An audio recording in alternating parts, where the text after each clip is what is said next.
कराची सदर रीगल चौक के करीब दुकानों में आग लग गई। आग इलेक्ट्रॉनिक की दुकानों में लगी। फायर ब्रिगेड हुकाम के मुताबिक 2 वाटर बाउसर 3 फायर टेंडर आग पर काबू पाने में मसरूफ हैं।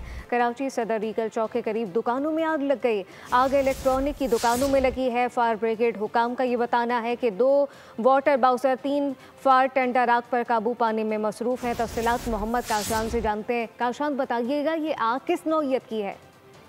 जी बिल्कुल, देखिए सदर रीगल चौक के करीब दुकानों में आग लग गई है। फायर ब्रिगेड हुकाम का बताना है कि आग इलेक्ट्रॉनिक्स की दुकानों में लगी है। 2 वाटर बाउसर 3 फायर टेंडर मौके पर पहुंच गए हैं। फायर फाइटिंग ऑपरेशन शुरू कर दिया गया है। जबकि दूसरी जानी फायर ब्रिगेड हुकाम का ये बताना है कि मजीद फायर टेंडर जाए वक़्त पर तलब कर लिए गए हैं। इस टाइम पे 5 फायर टेंडर की मदद से आग पर काबू पाया जा रहा है। जबकि मुतासरा इमारत में बड़ी तादाद में इलेक्ट्रॉनिक्स मसनूआत मौजूद है।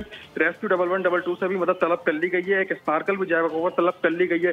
फायर ब्रिगेड हुकाम का ये बताना है कि वाटर बोर्ड से मजीद दरखास्त की गई है कि पानी से भरे हुए टैंकर जाए पहुंचाए जाए। जी मोहम्मद काशान, बहुत शुक्रिया। सब्सक्राइब करें और बेल दबाएं ताकि कोई खबर रह न जाए।